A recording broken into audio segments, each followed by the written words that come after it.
Hey everybody, just quickly doing a last video of 2020 as I promised, and it's another episode of Loco Profiling.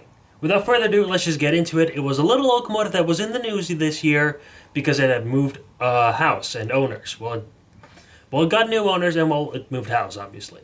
So, I may have already helped about this on a big video with Steven. You know what I mean. Sorry, let's just get it over with. Let's just get it over with. Loco Profiling Episode 4, Reading 1187. Now for some basic information. Number 1187 was actually the very first locomotive of its class, the Philadelphia and Reading A4B Class 040 Camelbacks. What's a Camelback?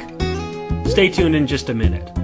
There were 20 of these little locomotives built, all of them in 1903 by the Baldwin Locomotive Works in Philadelphia, Pennsylvania, so great. The numbering was a bit odd though. Again, number 1187 was the first engine of the class, but then the next 13, they were still in the straight league, so 1188 through 1200, but then you had a single engine, number 1240, and then after that 5 more, number 1246 through 1250. Why couldn't it be 1187 through 1206? What was so difficult about that? We'll never know. You wouldn't expect to find these little locomotives out on the main line because, well, they were purely designed for yard work, so, switching. And they were just perfect for that. With 50-inch diameter driving wheels, a pair of 16 by 24-inch cylinders, and a boiler pressure of 200 psi, you would be looking at a tractive effort of 20,890 pounds. Just perfect for yard duty, like I said. Anyway, number 1187 spent as a switcher for nearly 60 years. Most of the time at the Reading Railroad, the former Philadelphia and Reading, which was renamed into the Reading, and then some time at the Colorado Fuel and Iron Company at their E.G. Brooks plant in Birdsboro, Pennsylvania. But then in 1962, the locomotive was picked up by the Strasburg Railroad, though by that time it had been renumbered to number 4. That happened during its service at the E.G. Brooks plant. So yeah, I don't know why. Following some extensive repairs after the engine arrived at the Strasburg in late 1962, number 1187 made its debut on July 4th of 1963 as a road engine on the main line. Yeah, you could already kind of tell that this wasn't going to work because it's only a little 040 engine, so you don't have any pilot and trailing wheels to smoothen out the ride. So it kind of bounces about a little bit. And then there's the fact, of course, that it's a Camelback locomotive with a wide-ass wooden firebox, specifically designed for slow-burning anthracite coal, a kind of coal that most tourist railroads don't have, Strasburg included.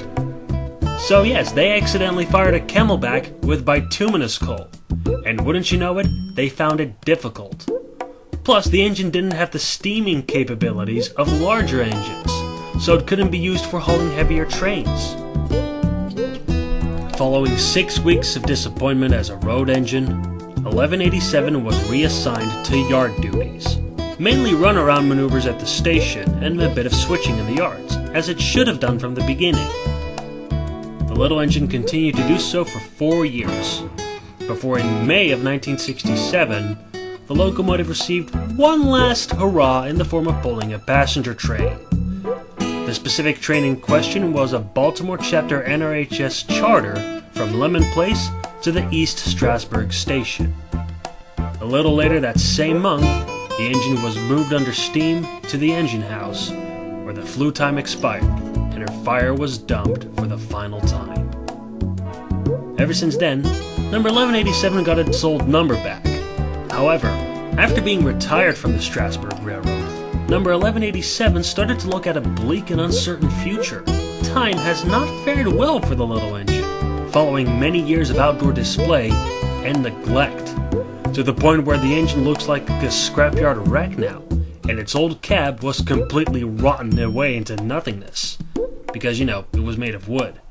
I mean, it wasn't like the Strasburg was going to refurbish the locomotive anyway, mainly due to the fear that the engine's somewhat unique problems that plagued her before would plague her again.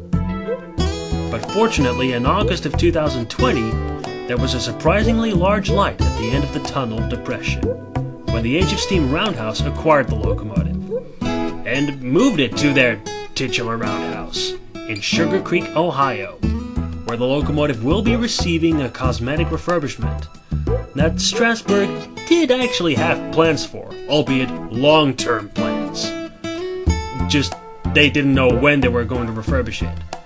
But hey, now it looks like that cosmetic refurbishment is going to happen a lot sooner than we thought. Great! To help celebrate the legacy of this little engine, and the fact that, well, this crap year's almost over, my friend Andrew, aka Overpowered Steam Productions on YouTube, and I actually managed to build a little model of the thing in Gmod, made as an exclusive locomotive to the Cylinder Cox Discord server. It's still not quite finished, but we're actually a pretty long way there. And you've already seen the engine in action in some of the video clips that you've seen here. We'll give you an update when the engine is ready for semi-public release, exclusive to that Discord server. Just a big rule, if you play Gmod and you're in the train build community, and you're in that server, the engine is free game. But you don't have permission to share it with anyone outside that Discord server. Because if you do, I'll be forced to drop the ban hammer on you. But that's all I have for now. Join me for the next episode on Loco Profiling when we're finally diving back to the United Kingdom with an engine that's preserved, and that in January of 2021 we'll be celebrating its 70th birthday. See you then!